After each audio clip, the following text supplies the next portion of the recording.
Hola amigos de Letras Vivas, estamos hoy, por fin llegó el día de platicar con Miguel Chehaiber. Habíamos platicado hace una semanita todo lo que nos esperaba para esta transmisión y estamos muy contentos. Primero que nada, Miguel, ¿cómo estás? Platícanos, Mish. ¿Cómo estás? Efectivamente, muy contento y te mando un caluroso saludo a ti y a todo el auditorio que nos está viendo. Espero que estén pasando muy buena tarde. Hombre, bienvenido. Pues ahora sí que por dónde comenzamos. Habíamos platicado justamente en el video previo que pues teníamos un talento aquí frente a nosotros, que es Miguel. Aparte de escritor, es coleccionista, ilustrador. Dijimos también que éramos director de los cortos, de animación, de cine. No, recuerdo que me diste un taller, Miguel, de los nanocuentos. Los cuentos, efectivamente. Súper contento. A ver, si quieres, comenzamos por aquí. Ok, Quiero escuchar de ti. Yo creo que hay una cuestión central, que es la creatividad. Dime si estamos de acuerdo. Yo creo que la creatividad en ti es algo que caracteriza. Yo lo vi desde la primera vez que platicamos y dije, tengo que preguntarte esto. ¿Crees que la creatividad es algo que te identifique a ti como persona? pues mira, como a mí me inventaron, yo no nací, yo te diría que sí, ¿no? La realidad es que a fin de cuentas todos somos creaciones, todos somos una invención en algún momento de, de una conjunción de ideas, de deseos que hacen que nazcamos. Y bueno, yo desde que recuerdo ya me gustaba dibujar, imaginarme cosas. Entonces para mí la creatividad es algo intrínseco y es cosa de todos los días, efectivamente. Excelente, lo sabía, lo sabía. Entonces, ¿qué te parece si comenzamos a propósito de las festividades del día de hoy, que es el Halloween, previo al Día de Muertos? ¿Puedes platicarnos de tus cuentos de vampiros que vienen en el libro de Succiones, verdad? Succión, succión, sí, así se llama. Pues mira, Succión es un compendio de cuentos de vampiros. Si mal no recuerdo, tiene como 40 cuentos, más o menos. Y bueno, hay diferentes autores. La idea es que el vampiro es un mito muy popular en todas las culturas. De hecho, si nos remontamos a la historia prehispánica de México, pues ya existía el dios Camazotl, que es un dios de origen de por ahí de la, de la zona de Oaxaca, en donde este dios murciélago ya había cierta tendencia a hablar de los vampiros aquí de manera prehispánica, mucho antes de que se generara todo el tema de las novelas. Succión trata de ser un libro de cuentos justamente que pongan al alcance de toda la gente una nueva visión del mito del vampiro, una, una manera de verlo cercano y de verlo de manera nacional. Muchos de los cuentos que están ahí, que conformamos parte de ese libro, tratamos de hacer el mito del vampiro, pero desde un punto de vista nacional, no solo de, toda la, de las épocas históricas, sino de la propia época contemporánea, con la idea de que al ser un mito tan popular, pues se conociera en varios lados, ¿no?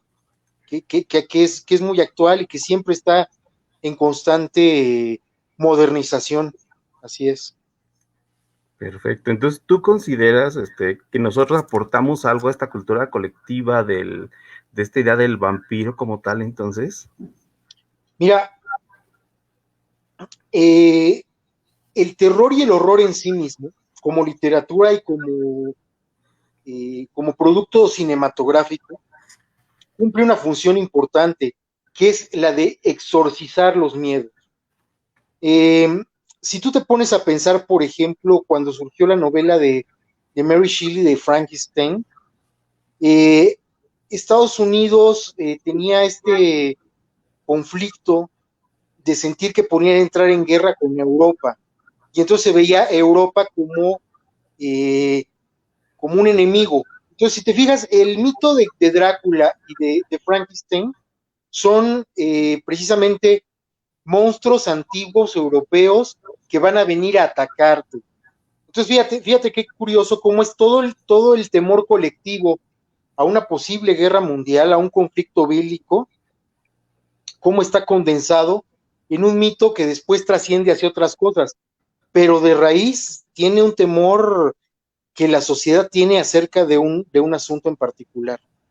Entonces, claro que somos parte de eso, lo hemos sido desde hace mucho tiempo, y aunque los cuentos más populares sean europeos o norteamericanos, pues nosotros también somos parte de eso, ¿no? Se podría decir que en México somos ajonjolí de todos los moles, y esta es una muestra de eso. Perfecto. Bueno, pensando en el cine, por ejemplo, la figura de los monstruos o la literatura, por ejemplo, el vampiro, en las películas del Santo, o inclusive tenemos algunas representaciones de los vampiros muy conocidas. Son actores que pues aquí se desarrollaron en México también, ¿no? Totalmente, como lo estábamos comentando, el vampiro es un monstruo encantador. Creo que justamente, fíjate, es un personaje seductor, es un Sí, personaje que tiene un montón de recursos que precisamente seducen, manipulan la mente del otro. Porque no solo es llegar y dar la mordida, es con toda su postura, con toda su porte, resultar seductor hacia las víctimas, que pueden ser hombres, mujeres, según el tipo de relato que sea, porque también hay mujeres vampiro, ¿no? Y también en la cinematografía nacional hay mujeres vampiros, y así las es. hemos visto peleando contra el enmascarado de plata, por ejemplo. Y el común denominador de todos estos monstruos es que son guapos, son atractivos, son seductores. Es casi como un personaje que dices, aquí te entrego mi cuello, muérdeme, ¿no? Sí. Sí, alguna vez leí esa parte, ¿no? Que mostrar esta parte del cuello, por ejemplo, era una señal de debilidad, ¿no? Y asaltar y tomarle era una forma de poder. Está súper interesante. A ver, y respecto al libro, ¿cuáles son los vampiros que tú reflejas? ¿Son únicamente esta figura? Porque yo como que me acuerdo que son más formas. Mira, yo espero que justamente, porque para eso es el círculo de lectores, lean, se acerquen y conozcan los cuentos. Entonces voy a platicarles un poquito de ellos, aunque haya un poco de spoiler al respecto. Sí, por Parte favor. de la, parte del atractivo es justamente leerlo y saber cómo está narrado. Uno de los cuentos se llama La Isla de las Muñecas. Pasa en el muy conocido Xochimilco. Existe una isla, que eso sí es real. Sí, Esa isla está como a una hora de recorrido, más o menos, y solamente está una casita y hay un montón de muñecas en los árboles, puestas las cabecitas y todo. sí. Entonces, pues es un lugar obligado para la gente que busca lugares un poco mórbidos, atractivos en este sentido que atrae por lo prohibido, por el asunto del temor. Entonces uno de los cuentos está precisamente inspirado en esta isla de las muñecas. Sucede que unos adolescentes, pues justamente con todos los deseos de divertirse, de convivir entre ellos, se suben a una trajinera, hacen el recorrido hasta la isla de las muñecas, y pues ahí se suceden algunas aventuras, digamos, en esa isla, ¿no? Que tienen Exacto. efectivamente que ver con algún tipo de criatura que succiona la sangre, y está relacionada con las muñecas justamente, pero no hablaré más del asunto, pues para que tengan Sí, la hasta ahí. oportunidad de leer. Excelente. Muy bien. Ok, entonces mira, ahorita seguimos con el tema. Me gustaría platicar entonces, vamos a brincar un poquito más al tema de tu parte de como artista visual. No sé si puedes ver aquí en pantalla. Me llamó la atención toda esta parte que tienes de tu formación académica. ¿podemos regresar un poquito y tomar esto? ¿Qué nos platicas? Mira, te cuento que desde que era muy niño, casi simultáneamente al tiempo que hablaba, ya estaba yo dibujando. Para mí dibujar siempre ha sido una manera de expresarme muy, muy importante. Y obviamente al mi madre darse cuenta que tenía habilidad para esto, pues buscó la manera en la que yo tomara pues cursos de verano, por ejemplo, y acercarme a gente profesional del área del dibujo para que me instruyera y yo pudiera seguir por ese rumbo. Más adelante tomé cursos muy específicos de artes plásticas, de diferentes técnicas de pintura, de mural, de óleo, de encausto, y bueno, hay infinidad de técnicas. La verdad es que hay pintores muy reconocidos que usan cualquier material para expresar algo, y yo creo que no hay límites, ¿no? En ese sentido, es muy interesante conocer nuevas técnicas, pero, pero pues la imaginación es realmente el límite. Después de eso, entré a trabajar a un estudio de animación. Para los que no están muy relacionados con el tema, lo que se hace en un estudio de animación es donde se hacen los dibujos animados, propiamente lo que se conoce como las caricaturas. Todas estas que de niños veíamos como los Picapiedra, Don Gato, y que hoy en día hay caricaturas más conocidas para las nuevas generaciones, como Rick and Morty, La Hora de la Aventura, Las Chicas Superpoderosas, todo este tipo de cosas, pues esos son dibujos animados. Uh-huh. Y resulta ser que en México hay una tradición de trabajo para otros estudios, incluso de otros países. Sí. Entonces pude afortunadamente integrarme a uno de estos estudios, en donde aprendí mucho del tema. Luego pasé por otros dos estudios de animación y finalmente puse mi propio estudio. Entonces, mi, mi recorrido por las artes visuales y por las artes gráficas principalmente están enfocadas al dibujo. Me gusta la escultura también y me gustan otro tipo de cosas, pero principalmente el dibujo es lo que más hago en sus diferentes vertientes, porque hay dibujo de retrato, hay dibujo de paisaje, de cuadros abstractos, de caricatura, de los propios dibujos animados, de diseños de personajes para empresas. Entonces, bueno, hasta obviamente las portadas de discos, de libros y todo ese tipo de cosas que también hago. Excelente. Me gustaría platicar esa parte de la ilustración. A veces me estoy yendo muy, muy de golpe de un tema a otro, Miguel. De verdad quiero darle pieza a esto, porque por ahí veo que tenemos conectados algunos lectores súper interesantes. En este caso está aquí Jesús Galindo Cáceres, que bueno, me recuerdo que, ¿sabes? Estuvimos ahí en el curso de nanocuentos con el doctor Galindo y con la doctora Norma Macías, Macías, Norma claro. Macías, efectivamente. Sí, pues le mando un gran abrazo muy afectuoso a Chucho, que definitivamente también es todo un baluarte de la literatura y pues compartimos pues varios proyectos afines y gustos también. Entonces, pues también le mando un gran abrazo. Excelente. De hecho, me acuerdo que en aquel taller de nanocuentos nos platicaron algo que no se me olvida, ¿eh?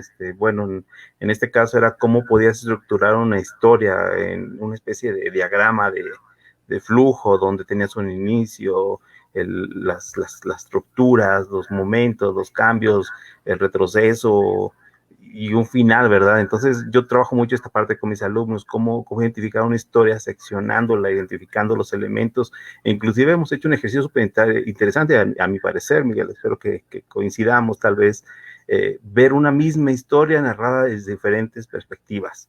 Por ejemplo, platicábamos el caso de La Llorona, cuántas variantes hay de una sola historia, y nosotros, pues, a lo largo del tiempo vamos conociéndola de una u otra forma y tratamos de ir rastreando como que dónde inicia y pensamos que es prehispánico y que es mexicano Y justamente ayer en mi clase de maestría decía el maestro, es que quizá la Llorona es anterior, es inclusive egipcia y el río Nilo es el lugar donde se desarrolla la trama y me parece interesante todo este tipo de cómo indagar en la literatura y te das cuenta de tantas cosas, digo, y ese es un ejemplo. Me imagino que conoces otros o este. Pues mira, justamente hablando de esto de los vampiros, casi todos los mitos suelen remitirlos hasta la época de los egipcios. La realidad es de que cuando tú estudias acerca de los mitos, te das cuenta que todas las culturas tienen cosas en común muy cercanas. Entonces, por ejemplo, la creación de que dos hermanos o una pareja, hombre y mujer, sean los creadores del mundo, está en muchas culturas. Está en la cultura, por ejemplo, de los egipcios, los chinos también tienen esa idea. Incluso los mexicas no hablaban de hombre y de mujer, pero hablaban, por ejemplo, de dos hermanos, ¿no? Entonces, siempre hay como unas fuerzas antagónicas que son las que generan el mundo. Todos los ciclos, ahora que, por ejemplo, cercanas las fechas del Día de Muertos, todo este tipo de cosas, se dan en las fechas de octubre que tienen que ver con la última cosecha. Son fechas que están relacionadas con rituales enfocados, por ejemplo, en este caso concretamente, a dar gracias de todo lo que se sembró en el año, todo lo que se pudo cosechar, porque ya viene el invierno y entonces ya no es momento para sembrar nada. Entonces es un momento de dar las gracias, de guardar los granos que se tienen hasta la primavera y hacer un agradecimiento por todo esto. También se festeja a los muertos.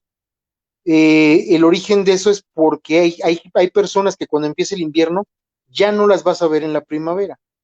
Claro, estoy hablando justamente de la época en donde no estaba avanzada la ciencia, la medicina no era lo que conocemos hoy, y entonces había gente de edad avanzada o que estaba con algún padecimiento y casi era la despedida porque se sabía que probablemente no sobrevivirían al invierno. Entonces todo este tipo de rituales son un común denominador para hacer relatos que a todo mundo nos resulten familiares, efectivamente. Y este que mencionas de La Llorona, pues también es uno de ellos, justamente.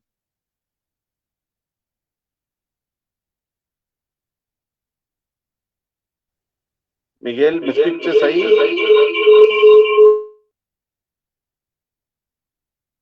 Parece que hay un problema con el audio.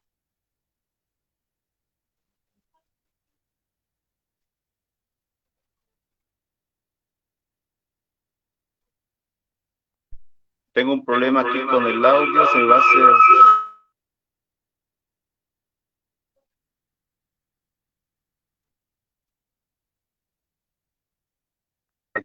Deja cierro y vuelvo a iniciar la sesión. Ok.